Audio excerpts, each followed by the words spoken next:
Do you really believe that life is unfair? The question cut through the noise like a knife, delivered with a calm authority that demanded attention. All eyes turned to the back of the room, where a tall, composed young man stood, his presence commanding the kind of respect that couldn't be taught. What followed wasn't just a response, it was a masterclass in perspective, one that left the entire auditorium questioning everything they thought they knew about the American dream. The grand lecture hall was alive with energy, a palpable buzz that seemed to hum in the air like static electricity. Rows of students, professors, and even a few local reporters filled the space, their voices blending into a low, excited murmur.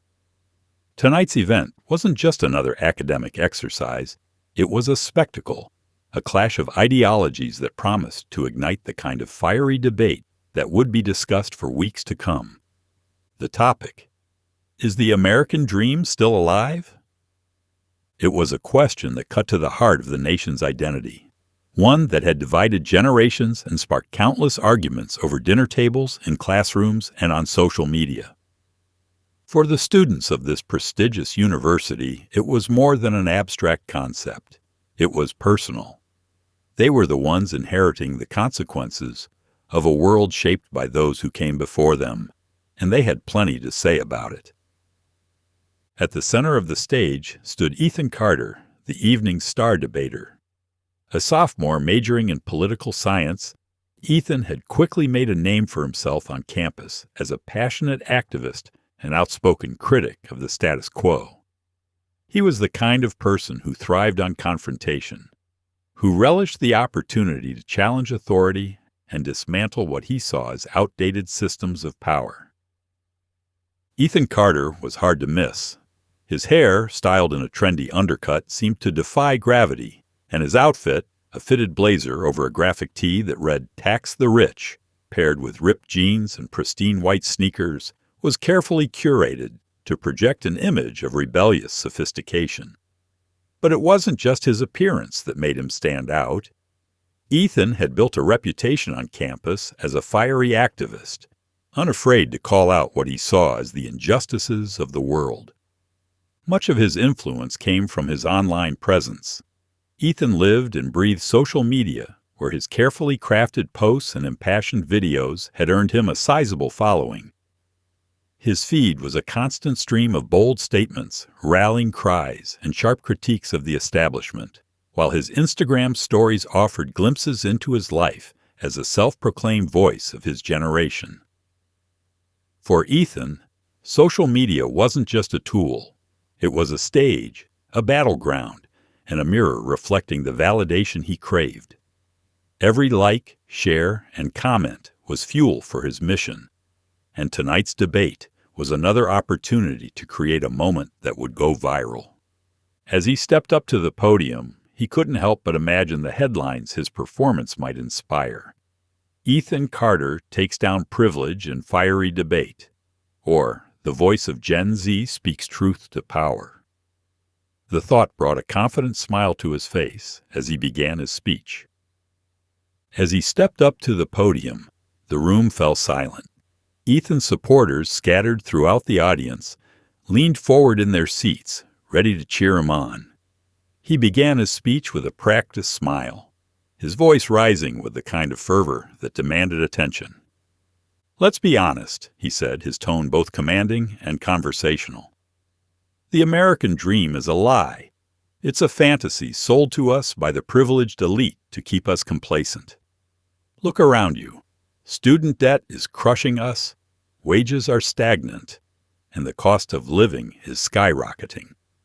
My generation has been handed a broken system, and we're told to just work harder to fix it. Well, I'm here to say enough is enough." The audience erupted in applause, a mix of genuine enthusiasm and performative support. Ethan smiled, basking in the validation. He continued, his words dripping with righteous indignation. "The older generations had it easy. They didn't have to deal with the challenges we face today. They built their wealth on the backs of exploited workers and left us to clean up the mess. And now they have the audacity to tell us to pull ourselves up by our bootstraps? It's time to dismantle the systems of oppression that have held us back for too long. More applause. Ethan's supporters cheered loudly, while others in the audience exchanged uneasy glances. The debate moderator, a seasoned professor with a reputation for fairness, stepped in to open the floor for questions. "Thank you, Ethan, for your passionate argument," the professor said, his voice calm and measured. "Now, let's hear from the audience. Who would like to ask our speaker a question?" A few hands shot up, but before the moderator could call on anyone, a figure in the back of the room stood up. He didn't raise his hand or shout for attention. He simply stood, and the room seemed to notice him all at once. It was Barron Trump. At 6 feet 7 inches, Barron was an imposing presence, but it wasn't just his height that commanded attention. There was a quiet confidence about him, a calmness that contrasted sharply with Ethan's fiery energy. Dressed in a simple navy blazer and khakis, he looked every bit the composed young man his family name suggested. But Barron wasn't one to rely on his name or status to make an impression. He had earned a reputation on campus for being thoughtful, measured, and above all, logical. The room fell silent as Barron made his way to the microphone. Ethan's confident smile faltered slightly, but he quickly recovered, readying himself for what he assumed would be an easy rebuttal. After all, he had faced plenty of critics before. What could this freshman possibly say that he hadn't already heard? Barron adjusted the microphone and began to speak. His voice was steady, deliberate, and free of the performative flair that had characterized Ethan's speech. "Ethan," he said, addressing him directly, "you've made some strong points about the challenges our generation faces. And I agree, there are real problems that need to be addressed. But I have to ask, do you really believe that the American dream is dead? Or is it just easier to blame the system than to take responsibility for our own actions?" The question hung in the air like a thunderclap. Ethan blinked, momentarily caught off guard.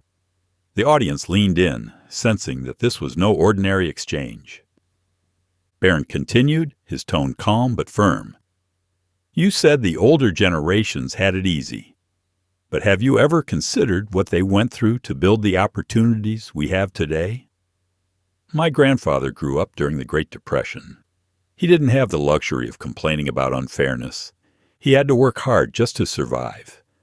And my father, despite his success, always taught me that nothing worth having comes without effort. Life isn't fair, Ethan, but that doesn't mean we can't rise above our circumstances." A murmur rippled through the audience.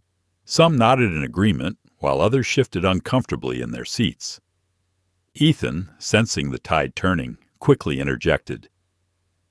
"With all due respect, Barron," he said, his voice tinged with irritation, "it's easy for someone like you to talk about hard work and perseverance when you've grown up with every advantage imaginable.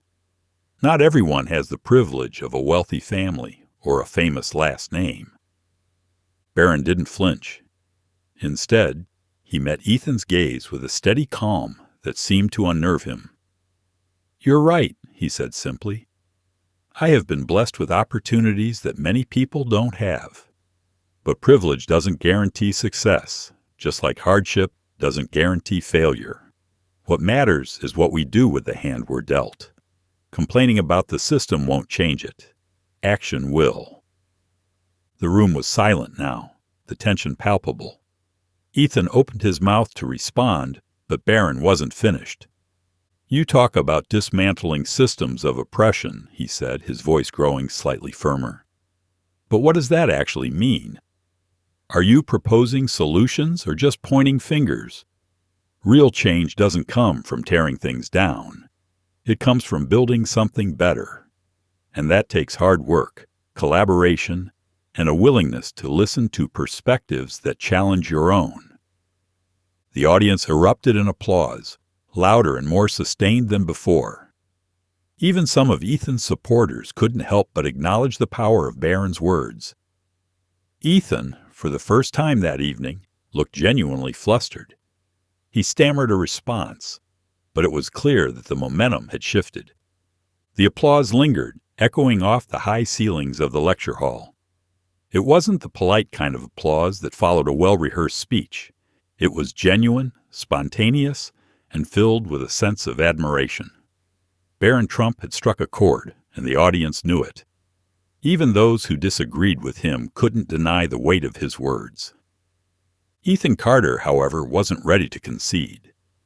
He gripped the edges of the podium, his knuckles whitening as he leaned forward. His mind raced, searching for a way to regain control of the narrative. This was supposed to be his moment, his chance to rally the audience and solidify his position as the voice of his generation. Instead, he was being outmaneuvered by someone who didn't even seem to be trying. "With all due respect, Barron," Ethan began, his voice sharper now, tinged with frustration, "you're oversimplifying the issue. It's not just about personal responsibility. The system is rigged. The wealth gap is growing. Corporations are exploiting workers. And the cost of education is putting the American dream out of reach for millions of people. You can't just tell people to work harder and expect that to fix everything." Barron tilted his head slightly, his expression calm and thoughtful. He didn't interrupt, didn't rush to respond. Instead, he let Ethan's words hang in the air for a moment, as if giving them the weight they deserved. When he finally spoke, his tone was measured, almost conversational. "You're right, Ethan," he said. "The system isn't perfect. There are real issues that need to be addressed. Inequality, access to education, health care, and so on. But here's the thing. Pointing out problems is easy. Anyone can do that. The hard part is coming up with solutions. And solutions don't come from tearing everything down. They come from working within the system to make it better." Ethan opened his mouth to respond, but Barron wasn't finished. "You talk about the wealth gap," Barron continued, his voice steady. "Do you know how many of the wealthiest people in this country started with nothing? People like Howard Schultz, who grew up in public housing and went on to build Starbucks. Or Oprah Winfrey, who overcame poverty and abuse to become one of the most influential figures in the world. They didn't wait for the system to change. They worked hard, took risks, and created opportunities for themselves and others." The audience murmured in agreement, a ripple of acknowledgement that spread through the room. Ethan's supporters shifted uncomfortably in their seats, their confidence in their champion beginning to waver. Ethan, sensing the tide turning against him, decided to go on the offensive. "That's easy for you to say," he shot back, his voice rising. "You come from a family of privilege. You've never had to struggle, never had to worry about paying rent or putting food on the table. How can you stand there and lecture us about hard work when you've had everything handed to you?" The words hung in the air, sharp and accusatory. A few members of the audience clapped, but the applause was scattered and hesitant. Ethan's argument, while passionate, felt more like an attack than a rebuttal. Barron didn't flinch. He met Ethan's gaze with the same calm, steady demeanor that had defined his presence throughout the evening. When he spoke, his voice was quiet but firm, cutting through the tension like a knife. "You're right," he said. "I've been fortunate. I've had opportunities that many people don't have. But privilege doesn't guarantee success, just like hardship doesn't guarantee failure. What matters is what you do with the opportunities you're given. And that's true for everyone, no matter where they start." He paused, letting his words sink in before continuing. "You say I've never struggled. Maybe not in the way you're thinking. But I've faced challenges, just like everyone else. I've had to prove myself, to work hard to be taken seriously, to rise above the assumptions people make about me because of my last name.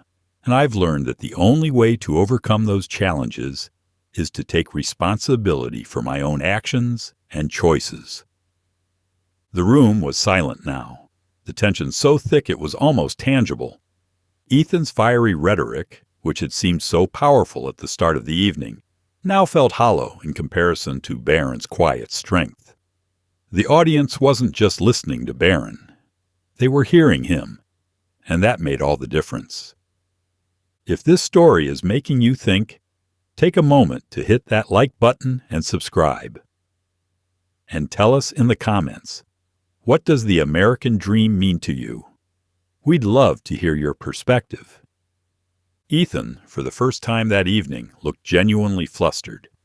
He stammered a response, but it was clear that the momentum had shifted. The audience, once firmly in his corner, was now leaning toward Barron, drawn to his calm logic and thoughtful perspective. The debate moderator, sensing the need to move things along, stepped in. "Thank you, Barron, for your thoughtful response," he said, his voice cutting through the silence. "Let's open the floor to more questions." A hand shot up in the front row, belonging to a young woman with a notebook balanced on her knee. She stood, her voice trembling slightly as she addressed the stage. "This question is for both of you," she began. "You've talked a lot about the American dream and whether it's still alive. But what about the people who feel like they've been left behind? How do we help them without just telling them to work harder?" Ethan seized the opportunity, his confidence returning as he leaned into the microphone. "That's exactly my point," he said, his voice regaining its fervor.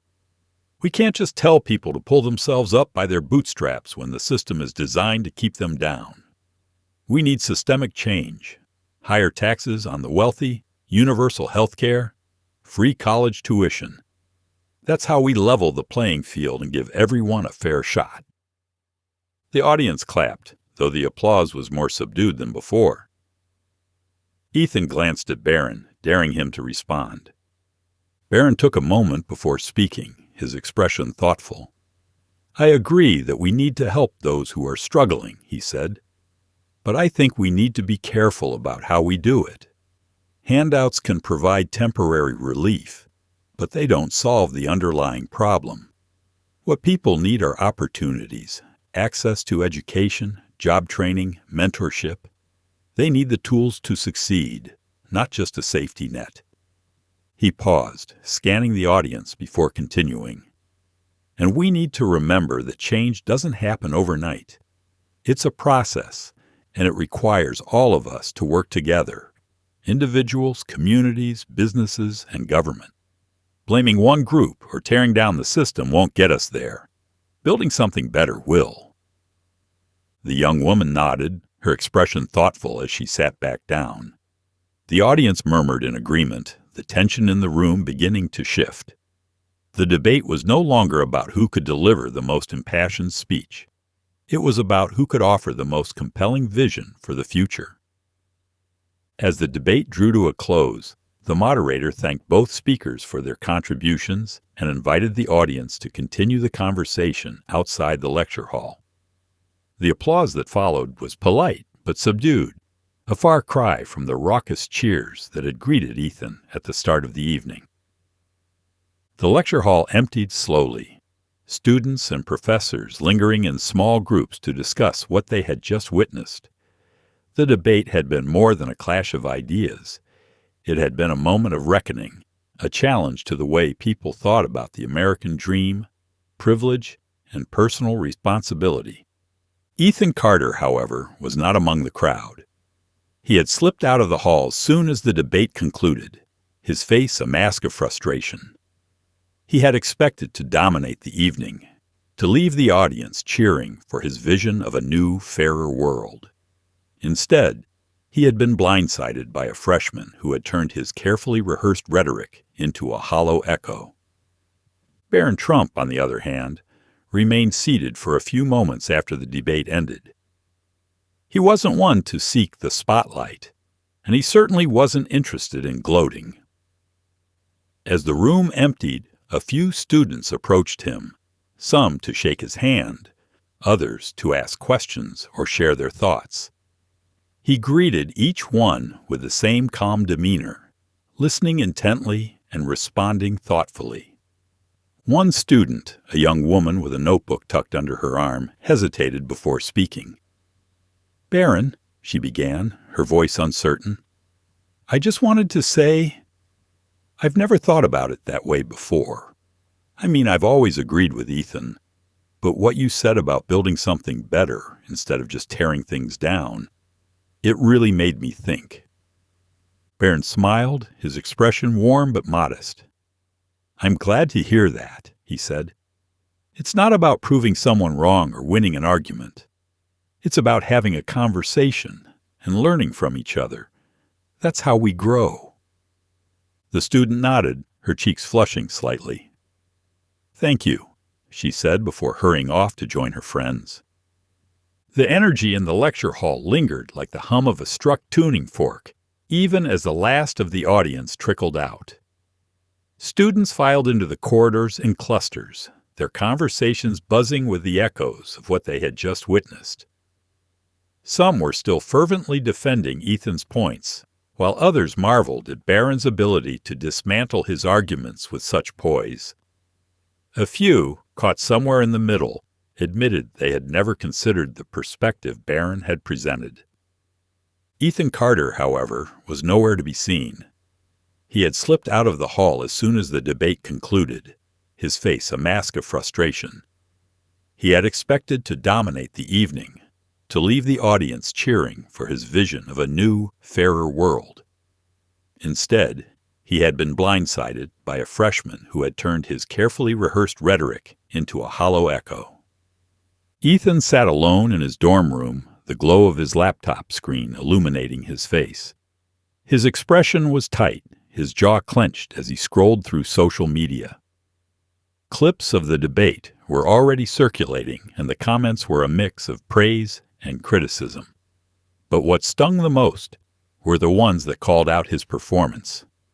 Ethan got schooled by a freshman. Ouch. Barron Trump is the voice of reason we need right now. Passion is great, but logic wins every time. Take notes, Ethan.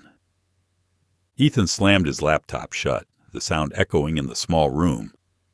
He had always prided himself on being a voice for his generation, someone who could articulate their struggles and fight for change. But tonight, he had been outmaneuvered by someone who didn't rely on fiery rhetoric or emotional appeals. Barron's calm, logical approach had exposed the weaknesses in Ethan's arguments, and it was a bitter pill to swallow. For a moment, Ethan considered doubling down, crafting a response that would reclaim the narrative and paint Barron as out of touch. He could already imagine the headlines. Ethan Carter fires back at Barron Trump. The fight for the American dream continues. But as he replayed the debate in his mind, he couldn't shake the feeling that Barron had been right. Not about everything, of course. Ethan still believed in his vision for a more equitable society. But Barron's emphasis on personal responsibility and constructive action had struck a chord, one that Ethan couldn't ignore. With a sigh, Ethan opened his laptop again. This time, instead of drafting a rebuttal, he began researching the very topics Barron had brought up. He read about the lives of people like Howard Schultz and Oprah Winfrey, about their struggles and triumphs. He looked into programs that provided job training and mentorship, and he found himself wondering if there was a way to combine his vision for systemic change with Barron's focus on individual empowerment. For the first time in a long time, Ethan felt the stirrings of genuine curiosity. He wasn't just looking for ammunition to use in his next debate. He was searching for answers. Meanwhile, Barron sat in the campus coffee shop, sipping a black coffee and reading a book on economics. The debate was already fading from his mind. He had said what he needed to say, and now it was time to focus on his studies. He wasn't one to dwell on victories or defeats. For him, the debate had never been about winning. It had been about presenting a perspective, challenging assumptions, and encouraging others to think critically. As he turned the page, he noticed a familiar figure approaching his table. It was the debate moderator, Professor Langston, a seasoned academic with a reputation for fairness and intellectual rigor. The professor carried a steaming cup of tea and a thoughtful expression. "Mind if I join you?" Langston asked, gesturing to the empty chair across from Barron. "Of course," Barron replied, setting his book down. Langston sat, taking a sip of his tea before speaking. "I've moderated a lot of debates over the years," he began, "but I have to say, tonight's was one of the most compelling I've seen in a long time." Barron raised an eyebrow, his expression curious. "What made it stand out?" Langston smiled. "It wasn't just the clash of ideas. It was the way you handled yourself. You didn't just argue your points. You listened, you responded thoughtfully, and you challenged Ethan without belittling him. That's a rare quality, especially these days." Barron nodded, his expression modest. "I think it's important to have real conversations, not just arguments. If we're not willing to listen to each other, how can we ever hope to find common ground?" Langston leaned back in his chair, studying the young man before him. "You know," he said, "I've seen students like Ethan before, passionate, idealistic, eager to change the world. And I've seen students like you, calm, logical, focused on solutions. What's rare is when those two types of people find a way to work together. If you ever get the chance, I hope you'll consider reaching out to him." Barron's expression softened, a thoughtful look crossing his face. "Maybe I will," he said. "I think we could both learn something from each other." The next morning, as Barron walked across campus, he spotted Ethan sitting on a bench near the library.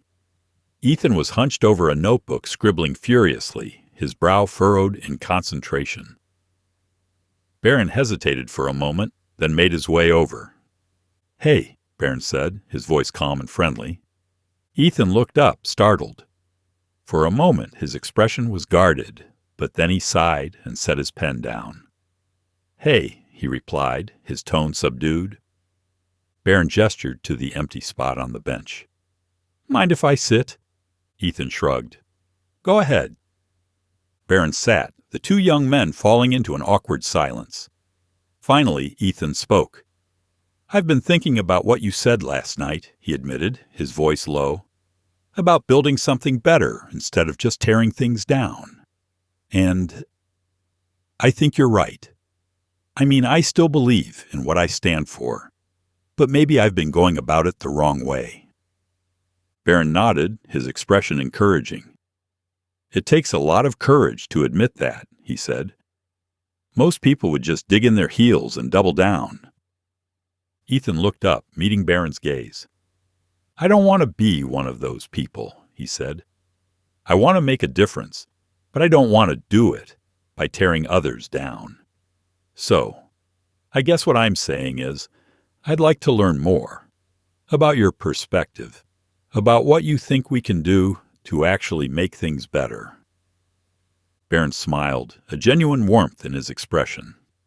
"I'd be happy to talk," he said, "but only if you're willing to share your perspective too. I don't have all the answers, Ethan. None of us do. That's why it's so important to have these conversations." Ethan nodded, a small smile tugging at the corners of his mouth. For the first time, he felt like he wasn't just shouting into the void. He was being heard, and he was listening in return. The story of Barron and Ethan's debate spread across campus, sparking discussions in classrooms, dorms, and dining halls. It wasn't just the clash of ideas that captured people's attention. It was the way the two young men had handled themselves afterward. Barron's calm logic and Ethan's willingness to reflect and grow became a model for how to engage in meaningful dialogue, even in a world that often feels divided. For Barron, the experience reaffirmed his belief in the power of reason and respect. He knew that not everyone would agree with him, but he also knew that real change starts with understanding. And for Ethan, the debate marked the beginning of a new chapter, one where he sought to build bridges instead of burning them.